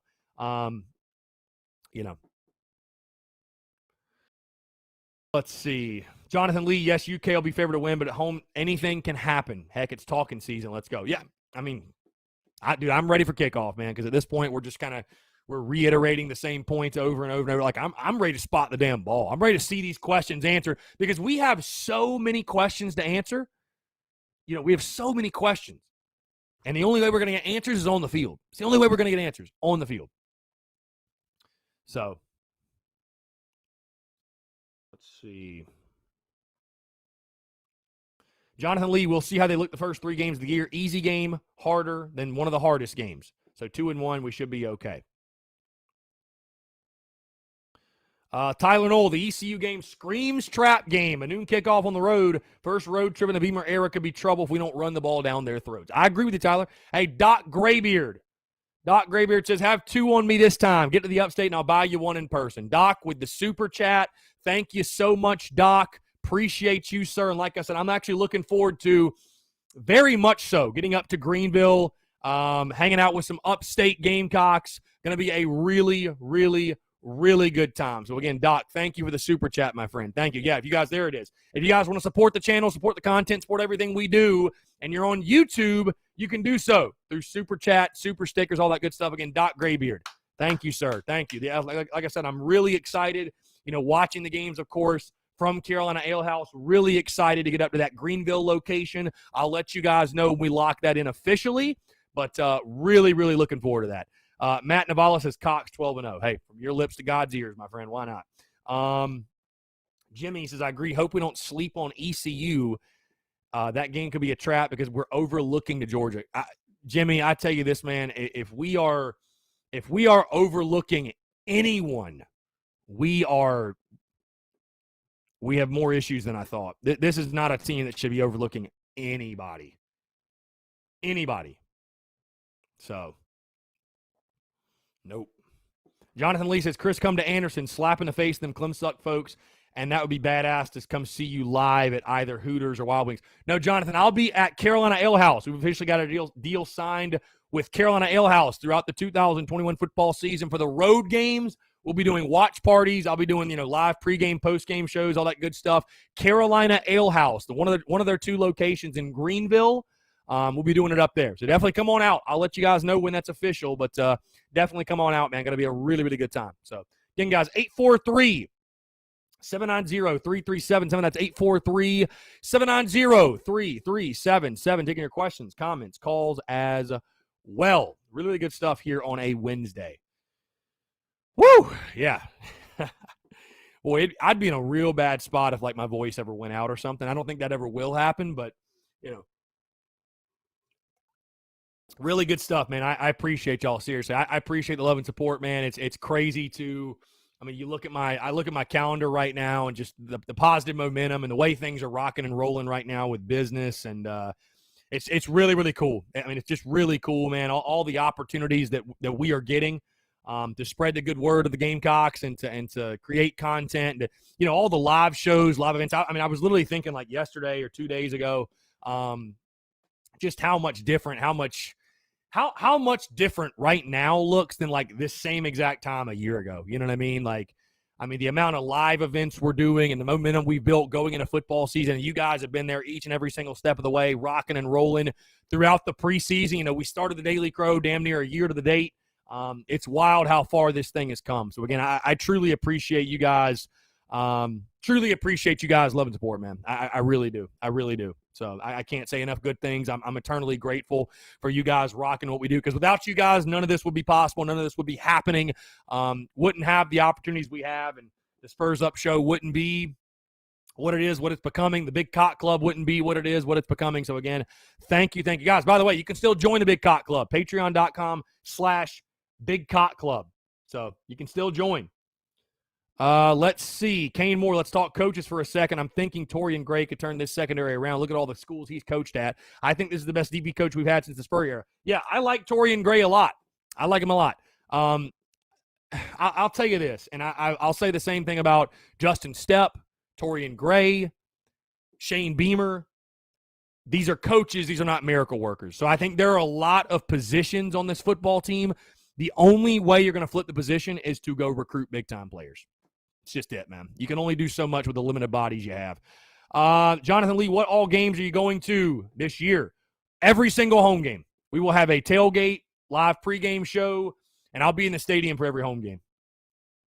Savannah Webster, Ale House near Augusta could be fun for Georgia week. So, Savannah, funny story. We actually talked about that. They don't want to do Augusta. I understand why. It's much heavier Georgia and Clemson fan base than South Carolina fan base down there. I mean, I'm from the area, so I know there's just so many Georgia fans. We're not even going to mess with Augusta. So, sorry. Sorry to anybody who might be disappointed in that. SEC Football Tube says, TSUS, a proud business, deserves to be successful. As a Gamecocks college football content creator myself, I enjoy your stuff, do good stuff, and it's cool to see you at Tin Roof and Ale House. I appreciate that, SEC Football. Also, by the way, don't forget SEC Football Tube. Else, if you're going to be in town for South Carolina's game against EIU, if you're coming in early, Friday, September the 3rd, my good buddy Cox by 90 and I will be live from Hall's Chop House. We'll be out there 5 o'clock. Go live at 6. We'll use 5 to 6 as kind of a meet and greet, shake some hands, say what's up to you guys. But again, we'll be live. Yet again, just like we were at Rita's, we'll be live at Hall's Chop House, downtown Columbia, across the street from the State House. Very excited to do that. Yet again, of course, we were out at Hall's a couple of months ago for baseball season. Very, very much so looking forward to it. Would love to have you guys come out for that. So let's see. Savannah Webster says, who else is tuning into EIU on Saturday? Yeah, I mean, I probably will cut it on. Just excited to sit down and watch football again. So Tim Woodward says, I'm always a glass half full guy at the beginning of the season, and past few years have been let down. I promise you, this year feels different. Beamer ball. Hey, listen, Tim, I hear you. I'm not doubting any of the momentum and I'm not, like I said yesterday, I'm not trying to kill positive momentum or anything like that. So I'm not trying to kill positive momentum or positive energy. Quite the opposite, man. Quite the opposite. But I just think it's smart. I think it's wise for Gamecock fans to have perspective in year one and to have realistic expectations. I don't think realistic expectations are a bad thing. I think they're a very healthy thing for this fan base. I think they are a very, very, very healthy thing for this fan base. So, all I'm saying. Kane Moore, appreciate you tuning in, my friend. Have a great rest of your day. Thank you so much. Yeah, again, perspective is a beautiful thing, right? Perspective, in my opinion, is a beautiful thing. It's my favorite word in the English language. Have perspective. Just don't lose perspective. SC Football Tube says, I'm fired up beyond comprehension for EIU. I've never been this excited to beat an FCS team by 50 points. Beamer Ball has this program feeling right, but of course, always set realistic expectations. Just give him time to build. That's all it is. You know what I mean? Because positive energy, positive momentum in the preseason, that's all fine and dandy, and that's great. But positive energy and positive momentum, it don't beat Georgia. You know what I mean? It doesn't beat Georgia. It doesn't go win 10 games. So just got to keep things a little realistic. That's all I'm saying. Yeah, and Travi, I think most of our fans do. I think most of our fans do have realistic expectations for Shane Beamer's first year. I really do. I really do. I don't feel like our fan base is setting unfair expectations for the most part. I've been seeing a lot of people as we get closer and closer to kickoff, predicting 8-4s. And that scares me a little bit. Because I'll be totally honest with you guys. And again, we got about 5 minutes left. I'll be totally honest. I don't know how you could look at this football team with the question marks it has and predict 8-4. I just don't know how you could look at this team and say they're an 8-win team. I just don't. I'm sorry. I don't see it. I don't see any way. I mean, basically, because at 8-4, you are saying that South Carolina wins every swing game it has, right? Because your losses are Georgia, Clemson, A&M, and I'd put Florida in there. I'd put Florida as a loss. But you're saying they win every swing game they have. That's just not realistic, guys. It's just listen. If it happens, cool. If it happens, cool. But to think that Carolina is going to win every swing game with all the questions that they have, I don't think it's wise to set your expectations of. and again, that was my whole point over the weekend. And then, I had some fun with you guys. And then yesterday's clip, I just don't want on any planet, I don't want there to be a Carolina fan viewing 6-6 somehow as like a disappointing season. I don't want any Carolina fan to be thinking that, because that's just not, no. 6-6 will be a great year. Sit Dog 9 says, I'm tired of getting ripped for saying 5 wins. 5-7 wouldn't even be a terrible year. It really wouldn't. I hate to say that, but it really wouldn't. If you can show progress in the losses, and let's say 6 or 7 games you lose by a touchdown or less, all of a sudden you're like, hey, this is a team that, there's positive things happening in the building, right?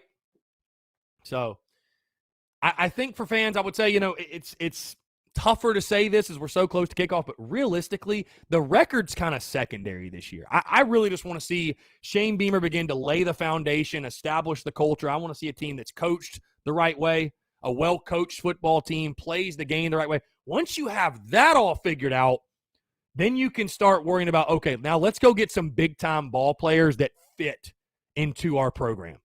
Because that's what you need. That's what you need to go win 8, 9, 10 games. You have to have that. You have to have that. Jimmys and Joes are what win, guys. Players win games, coaches lose them. Got to have big-time ball players to win games. SC Football Tube, exactly. It takes time to build a successful program. All I really want to see from year one is just a well-coached football team, a better approach to each game. I got my highest at 6-6. I've got 6-6. I feel good about it. Jonathan Lee wants to see the mullet. It's just there, my man. It's actually getting pretty long in the back. So I will get a haircut. I will be getting a haircut before kickoff. Not saying I'm gonna get it cut off or anything, but I am gonna get like everything freshened up.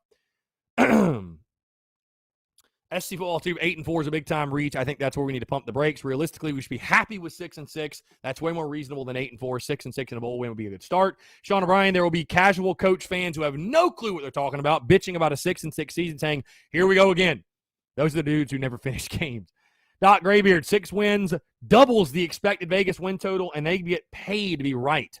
It would be awesome to be bowl eligible after last season, 2 wins. Yeah. I'll be honest with you guys, that's another thing that kind of scares me too, is, Vegas isn't normally wrong. They're not like way off, right? So for Vegas to have 3.5 wins and for them to have not budged on it at all, there must be money coming in on the under. There has to be. And so, what is Vegas saying? Does Vegas think South Carolina's going to lose to Troy? Does Vegas think South Carolina's going to lose to East Carolina? They have to be saying that.